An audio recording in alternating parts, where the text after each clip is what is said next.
السلام علیکم friends, welcome to ہنا ست ناولس۔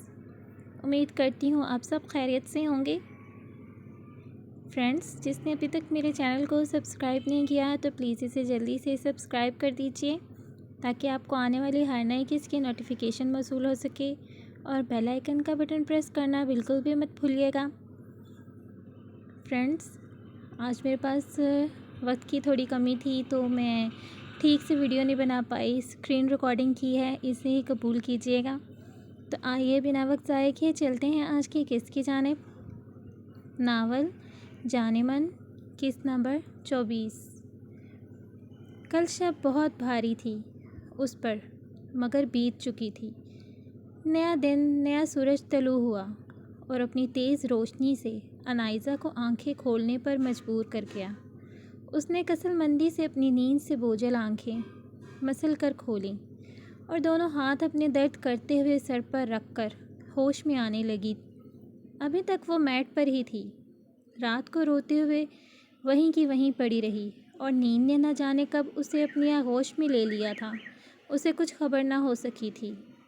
وہ بجلی کی رفتار سے اٹھی اور اپنا موبائل تلاش کرنے لگی۔ اس کی نظر اچانک کمرے کی بکھری چیزوں پر پڑی، وہیں موبائل بھی ٹکڑوں میں بٹا تھا۔ اس کی آنکھوں میں حیرت در آئی۔ اسے یاد آیا کہ کل رات غصے میں اس نے ڈریسر پر ہاتھ مار کر ساری چیزوں کو نیچے گرا دیا تھا، تبھی اس کا موبائل بھی گر کر ٹوٹ گیا ہوگا، کیونکہ وہ بھی ڈریسر پہ ہی تھا۔ مجھے غزان سے بات کرنی ہوگی، میں اسے بتاؤں گی، وہ ضرور میرا اس عازب خان سے پیچھا چھڑانے میں مدد کرے گا۔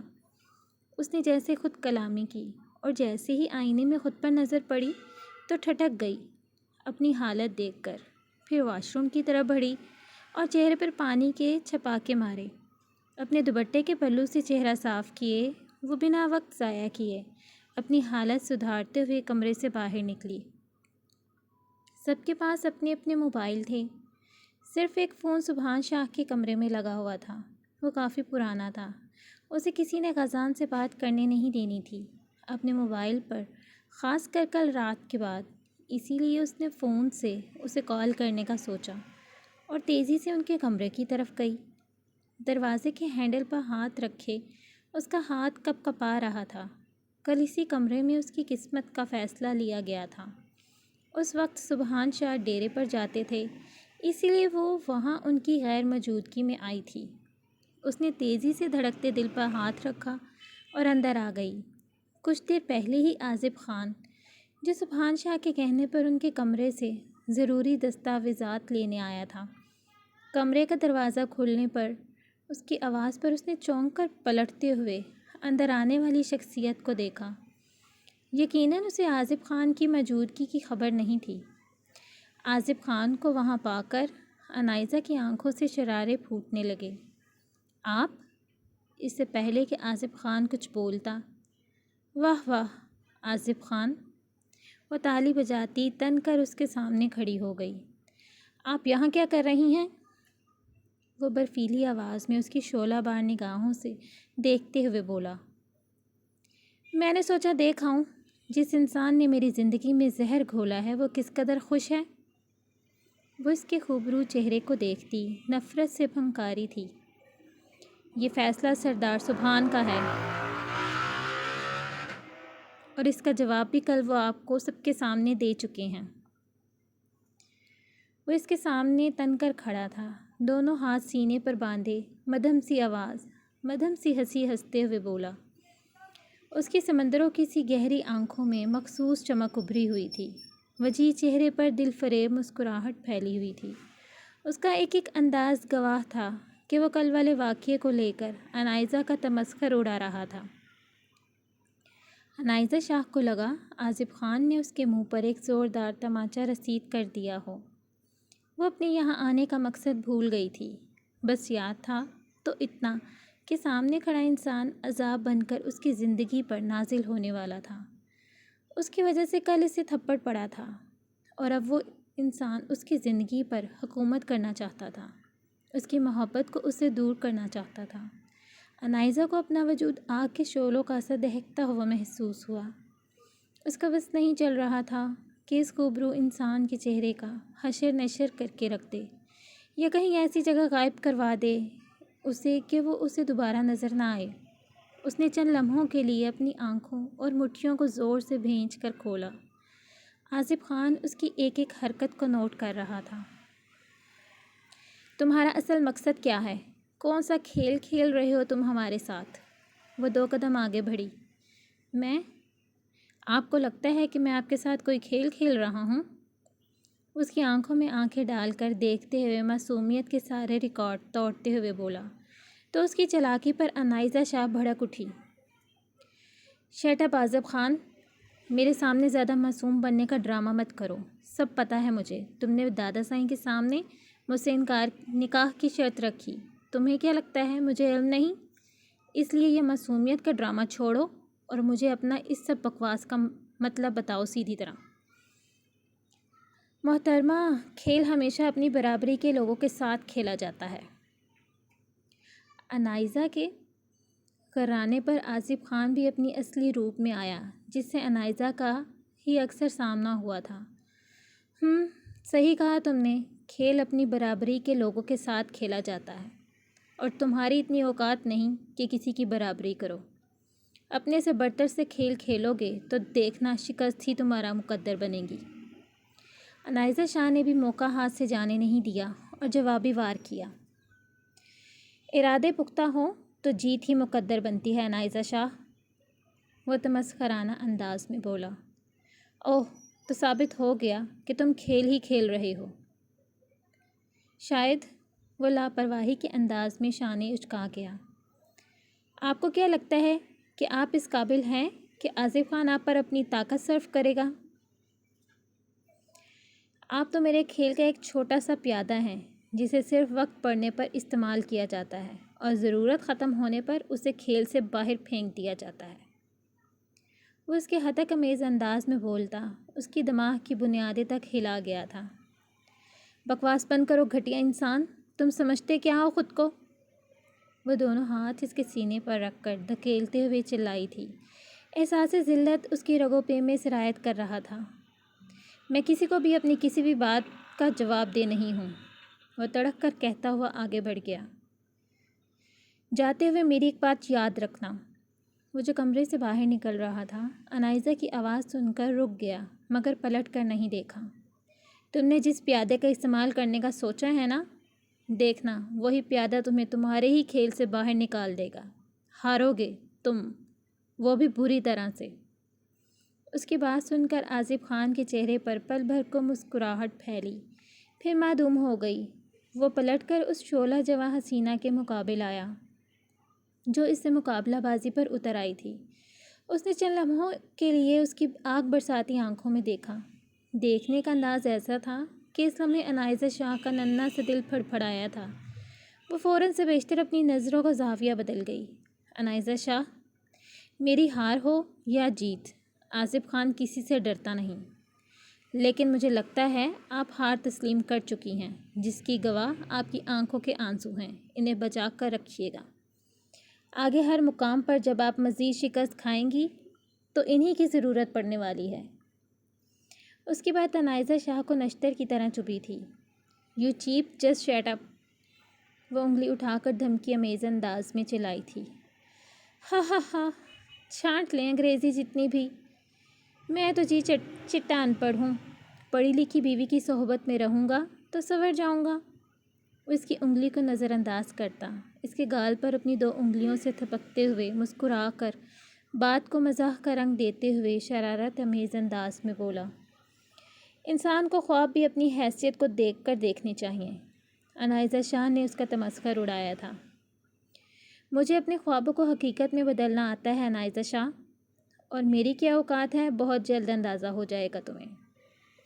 آصف خان نے اپنے فولادی ہاتھ اس کے بازو میں پیوست کیے۔ انائزہ کو اس کی مخروطی انگلیاں اپنے گوشت میں دھنستی ہوئی محسوس ہوئیں۔ بس اتنا یاد رکھنا، جسے اوقات بتا رہی ہو اسی کے ساتھ تمہارا نام بھی جڑنے والا ہے، پھر جو اس کی اوقات وہی تمہاری اوقات۔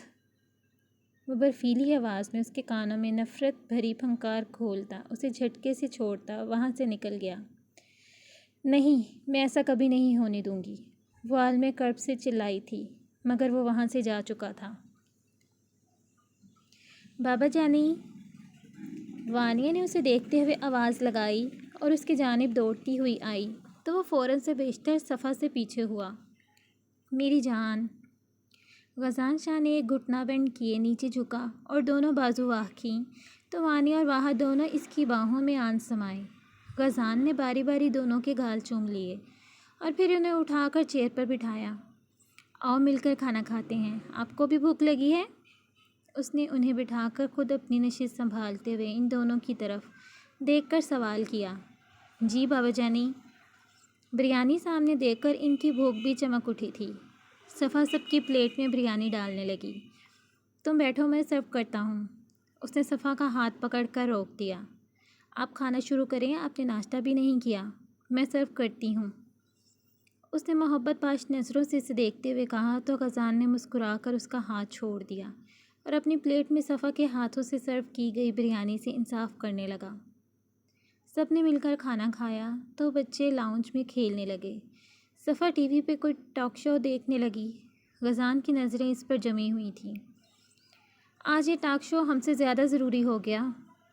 وہ صبح کا سائڈ ٹیبل پر پڑا الٹا اخبار پکڑتے ہوئے صفا کو سنا رہا تھا۔ صفا جو اب واپس حویلی جانے کے لیے سامان باندھ رہی تھی سن کر انسنی کر گئی۔ ہماری تو کسی کو قدر نہیں، بیچارگی سے نفی میں سر ہلانے لگا۔ صفا نے پلٹ کر اسے گھورا۔ ایسا اخبار میں لکھا تھا جو آپ پڑھ رہے ہیں، تب پتہ نہیں چلا؟ اس نے جھٹکے سے ٹی وی میں مصروفیت کی وضاحت پیش کی۔ جب وہ اخبار پڑھنے میں مشغول تھا، اس پر توجہ نہیں دے رہا تھا تو وہ بھی جان بوجھ کر خود کو ٹی وی دیکھنے میں مصروف ظاہر کر رہی تھی۔ یار، اخبار میں ایک عجیب سی خبر تھی، وہ پڑھ رہا تھا، غزان نے پر اصرار انداز میں بتایا تو صفا کو بھی دلچسپی ہوئی جاننے کی۔ کیا؟ اس نے ابرو اچکا کر سوالیہ انداز میں پوچھا۔ لکھا ہے کہ سرگودا میں ایک شادی شدہ مرد نے پنکھے سے لٹک کر خودکشی کر لی۔ میز سے خط ملا جو شاید مرنے والے نے لکھا تھا۔ اس میں لکھا تھا کہ اس کا بے حس بیوی کے ساتھ رہنا دوبر ہو گیا تھا۔ بیوی کی بے حسی سے تنگ آ کر وہ پنکھے سے لٹک گیا۔ نہ جانے الٹے پکڑے اخبار میں اسے یہ خبر کہاں سے ملی تھی، اپنے ذہن سے سوچتا اول فول بولے جا رہا تھا۔ پھر تو بیوی نے ٹھیک کیا۔ اس کے چہرے پر بلا کا اطمینان تھا۔ وہ ٹھٹک کر اس کی جانب دیکھنے لگا، اس کے چہرے کے اطمینان پر۔ شوہر بیچارہ زندگی سے ہاتھ دھو بیٹھا اور تم اس گناہ گار بیوی کی طرفداری کر رہی ہو جس کی وجہ سے سب ہوا۔ ماتھے پر بل پڑے۔ شوہر کے بھی تو کرتوت ہوں گے، اکیلی بیوی کو کیوں قصوروار ٹھہرایا جا رہا ہے؟ مگر وہ بیچارہ معصوم تھا۔ وہ ایسے تڑپ کر اس خیالی شوہر کو بچا رہا تھا جیسے وہ بھی اس کا پھوپھی کا بیٹا لگا ہو۔ یہ آپ سے اس عورت نے کہا؟ اس نے منہ کے زاویے بگاڑ کر پوچھا۔ وہ عورت کو تو جیل ہونی چاہیے۔ غزان شاہ نے دانت پیس کر اٹھ کھڑا ہوا۔ کس بات پر بھئی؟ وہ جھنجھلائی تھی۔ کیونکہ اس کی بدولت اس کا شوہر لٹک کر مر گیا۔ اچھا، کیا وہ اپنی بیوی سے محبت کرتا تھا؟ صفا نے کمر پر ہاتھ رکھ کر بھویں اچکا کر پوچھا۔ غزان نے تیزی سے اس بات میں سر ہلایا۔ تو پھر کیوں لٹک کر مر گیا؟ خود تو مر گیا یہ سوچے بغیر کہ پیچھے اس کی بیوی پر الزام لگ جائے گا۔ اگر وہ اس سے محبت کرتا تو کبھی ایسا نہ کرتا، اسے اپنی محبت سے اپنی جانب متوجہ کر لیتا۔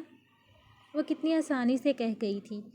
غزان نے گردن پر ایسے ہاتھ رکھا جیسے وہ شوہر جو اس کی گفتگو کا حصہ تھا وہ شخص وہ خود ہو۔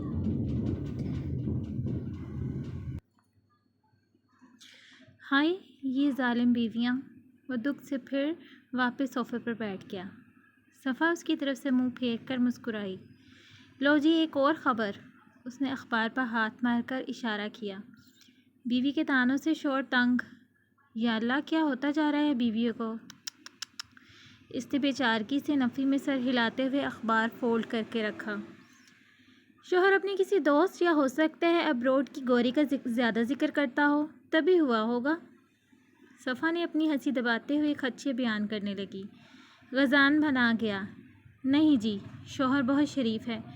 جانے کیوں وہ پھر سے خیالی شوہر کی طرفداری کرنے لگا۔ کیا یہ آپ سے اس کے شوہر نے کہا؟ اس نے پلٹ کر پوچھا۔ نہیں، لیکن اس کی تصویر چھپی ہوئی ہے، شکل سے ہی بہت بیچارہ لگ رہا ہے۔ شاہ جی، چہرے پر تھوڑی لکھا ہوتا ہے کون کیسا ہے۔ وہ اس کے قریب آئی اور برابر میں رکھا اخبار اٹھا کر دیکھنے لگی۔ اوہو، یہ والی خبر پڑھی آپ نے؟ وہ اخبار میں ایک طرف اشارہ کرتے ہوئے پوچھنے لگی۔ کون سی؟ اس نے ابرو جھکا کر استفسار کیا۔ ایک عورت نے اپنے شوہر کو جھوٹ بولنے پر زہر دے دیا۔ شوہر موقع پر جاں بحق۔ یہ جانے بغیر کہ صفا واقعی دیکھ کر خبر پڑھ رہی ہے یا خود سے بول رہی ہے، وہ گھبرا گیا۔ لاؤ اخبار ادھر دو، فضول کی خبریں ہیں سب۔ اس نے تیزی سے اس کے ہاتھ سے اخبار لیا اور صوفے پر اچھال دیا۔ وہ کھل کر مسکرائی۔ ویسے آپ اخبار الٹا پڑھتے ہیں؟ طنز کا موقع غزان نے اسے خود دیا تھا۔ وہ ساکت رہ گیا۔ میں نے کب الٹا پکڑا اخبار؟ نگاہیں اس پر جم سی گئیں۔ ہاں، میں کب سے دیکھ رہی تھی، شاید میری آنکھوں کا قصور ہے۔ وہ مسکرائی تو غزان شاہ کا بھی قہقہا چھوٹ گیا۔ دونوں سمجھ گئے تھے کہ دونوں ہی ایک دوسرے سے بس بات کرنے کے بہانے کی تلاش میں تھے۔ اچھا بات سنو، 1 ہفتے تک نیو کلاسز شروع ہوں گی، لیکن اما سائیں کے کہنے پر ہمیں آج ہی حویلی کے لیے نکلنا ہوگا۔ تم تیاری کرو، پھر نکلتے ہیں۔ اگلے ہفتے بس واپس آ کر بچوں کو داخل کروا دیں گے۔ اب منع مت کرنا، تم بھی تو بات کو سمجھنے کی کوشش کرو۔ لیکن اس سے پہلے کہ صفا کچھ کہتی، غزان نے اسے روک دیا۔ مجھے پتہ ہے، جب میں حویلی میں نہیں ہوتا، کام کے سلسلے میں باہر ہوتا ہوں، تو اما سائیں تمہیں جان بوجھ کر کاموں میں مصروف رکھتی ہیں۔ میں منع تو کر چکا ہوں، مگر ان سے کچھ بعید نہیں۔ بچوں کے لیے میں ایک ملازمہ کا انتظام کر دوں گا جو ہمہ وقت ان کے ساتھ رہے، ان کا خیال رکھے، تاکہ اگر تمہیں وقت نہ ملے تو وہ ان کے ساتھ رہے۔ جب تک وہ بورڈنگ اسکول نہیں چلے جاتے، صرف 1 ہفتے کی تو بات ہے۔ اس نے رسانیت سے اسے سمجھانا چاہا تو صفا نے کوئی جواب نہیں دیا۔ وہ دونوں ساتھ چلتے ہوئے اب کمرے میں آ گئے۔ صفا نے بیگ نکال لیا اور اس میں بچوں کے کپڑے، بچوں کی چیزیں رکھنے لگی جو غزان شاہ نے اسے لے کر دی تھیں۔ تیری مصروفیت، تیری مجبوریاں سر آنکھوں پر، مگر یوں تیرا بے پرواہ ہو جانا مجھے اچھا نہیں لگتا، وہ مدھم آواز میں بولا، مگر صفا نے جواب نہیں دیا۔ آپ کے کپڑے رکھنے ہیں؟ اس کے چہرے پر ابھی بھی خفگی کے تاثرات نمایاں تھے۔ مجھے کپڑوں کی کیا ضرورت؟ میں کون سا ہر روز بدلتا ہوں؟ مہینے بعد بدلتا ہوں، واپس یہاں آ کر بدل لوں گا مہینے بعد، وہ طنزاً بولا۔ اب بھلا یہ کوئی پوچھنے والی بات تھی کہ کپڑے اس کے سوٹ کیس میں رکھنے چاہیے یا نہیں؟ وہ اس کی خفگی کو محسوس کر پا رہا تھا، لیکن واپس بھی تو جانا تھا۔ اچھا جی، اس نے سنجیدگی سے جواب دے کر وارڈروب سے اس کے کپڑے نکالے۔ کوئی خاص سوٹ جو یہاں سے ساتھ رکھوانا ہے؟ اتنا وقت تو ساتھ گزار لیا تھا کہ وہ اس کی عادتیں جان گئی تھی۔ کوئی خاص نہیں، اپنی مرضی سے رکھ لو۔ اب وہ اوندا لیٹ گیا، تکیہ منہ پر رکھے وہ ساتھ ساتھ اسے بھی دیکھ رہا تھا۔ جو تمہیں پسند ہو، یہ الفاظ اس کے کچھ سوچ کر ادا کیے تھے۔ صفا نے ہینگر میں لٹکے کپڑوں کو بستر پر سجا کر رکھا۔ یہ کالی شلوار قمیض رکھ لیتی ہوں، اس نے تہہ کر کے سوٹ کیس میں رکھا، اور یہ خاکی شال بھی، ساتھ ساتھ اسے بتا بھی رہی تھی۔ غزان کچھ سوچ کر مسکرایا۔ وہاں جا کر تم نے کون سا میری دوسری شادی کروا دینی ہے؟ وہ جو 2 منٹ کے لیے تکیہ سر سے اٹھا کر بولا تھا، پھر سے لیٹ گیا۔ یہ آپ پر اچھی لگتی ہیں، وہ منہ کے زاویے بگاڑ کر بولی۔ مرضی ہے تمہاری۔ ویسے بہت شوق ہے دوسری شادی کرنے کا آپ کو، وہ بیگ کی زپ بند کرتے ہوئے بولی۔ خودکشی ایک بار ہی کی جاتی ہے، وہ بے ساختہ بولا۔ یعنی مجھ سے آپ کی شادی خودکشی کی طرح ثابت ہوئی؟ وہ حیران ہوئی۔ غزان شاہ مسکرایا۔ اب تم کہتی ہو تو مان لیتا ہوں۔ صفا کو اپنے کانوں سے دھواں نکلتا ہوا محسوس ہوا۔ اس نے بیگ کی زپ واپس کھول کر کالی شلوار قمیض نکال کر غصے سے بستر پر پھینکی۔ یہ اس کے غصے کی علامت تھی۔ غزان شاہ کے لبوں پر ہنوز مسکراہٹ تھی۔ بے-جان چیزوں پر کیوں غصہ نکال رہی ہو؟ ادھر ہم بنفس نفیس موجود ہیں، ہم پر نکالیے نا جی بھر کر۔ غزان نے ہاتھ بڑھا کر اس کی کلائی سے کھینچ کر اسے اپنے اوپر گرا لیا۔ وہ اس افتادات کے لیے قطعاً تیار نہ تھی، تبھی کچی ڈال کی مانند اس کے فراخ سینے پر آ گری۔ اب جا کر دوسری شادی ہی کریے گا، اس نے دانت پیس کر الفاظ ادا کیے۔ ہاں تو کر لوں گا، نہ ویسے بھی مجھے روکنے کی ہمت کس میں ہے؟ وہ اب اسے زج کر رہا تھا۔ ٹھیک ہے، کریں مجھے، چھوڑ دیں پھر۔ اس نے اپنی نگاہیں پھیر لیں۔ زبان کھینچ لوں گا جو دوبارہ ایسی بات کی۔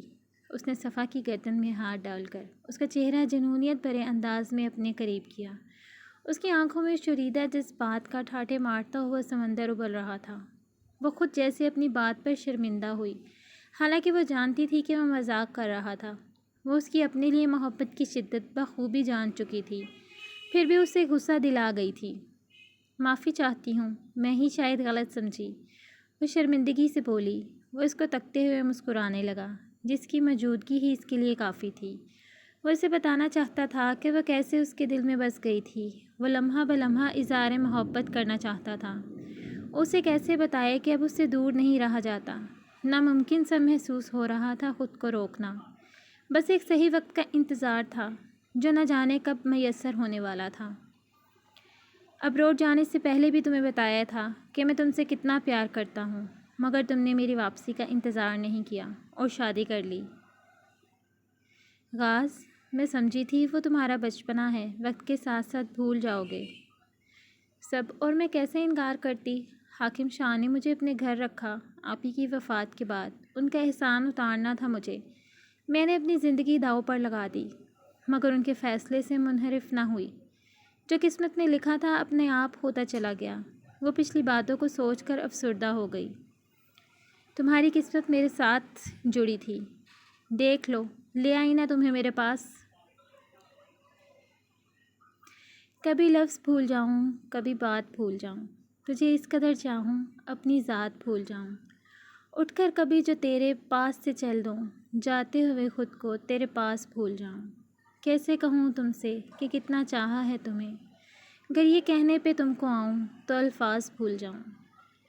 اس سے پہلے کہ جذبات کی روح میں بہہ کر وہ کوئی جسارت کرتا، جانے دے مجھے پیکنگ بھی کرنی ہے، پھر آپ کہیں گے میں دیر کرتی ہوں۔ وہ اس کے حصار میں سے نکلی تو غزان تعصب سے سر ہلا کر رہ گیا۔ صفا نے پیکنگ مکمل کی تو وہ بچوں کو ساتھ لیے حویلی کے سفر پر روانہ ہو گئے۔ وہ دروازہ زور سے بجا رہا تھا، مگر بجلی اور بارش کی آوازوں کے درمیان اس کی یہ آواز دب رہی تھی۔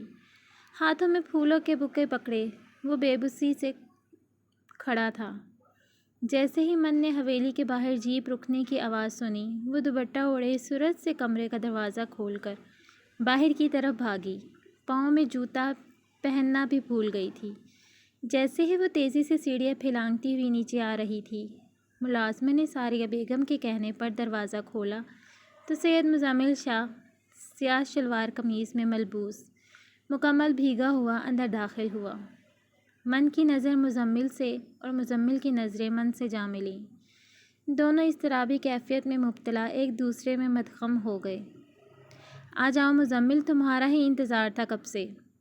ساریہ بیگم کی پرجوش آواز مزمل کی سماعتوں سے ٹکرائی تو اس کے قدم جو من کی جانب بڑھ رہے تھے وہیں تھم گئے۔ اس نے چونک کر ان کی جانب دیکھا۔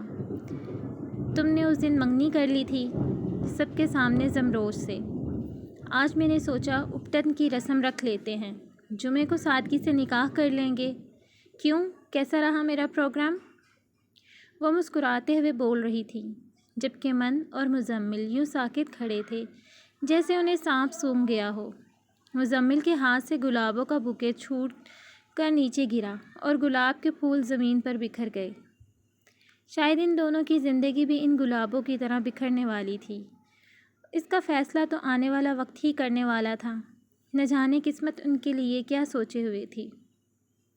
تو ڈیئر ریڈرز، کیسی لگی آپ کو آج کی قسط؟ سوری، ایک تو ٹریفک کا اتنا شور ہوتا ہے اور دوسرا آج موسم بھی خراب ہے، بادلوں کی گرج چمک بھی آپ کو سنائی دی ہوگی۔ قسط کے ساتھ ساتھ آپ نے اسے بھی انجوائے کیا ہوگا جیسے میں کر رہی تھی، اور معذرت خواہ ہوں سب کے لیے۔ تو اپنا رسپانس ضرور دیجیے گا۔ میں نے بہت مصروفیت سے وقت نکال کر آپ کے لیے ایپیسوڈ لکھی ہے، تو کائنڈلی آپ بھی اپنا فرض نبھائیے، اپریشیٹ کیا کیجیے رائٹر کو۔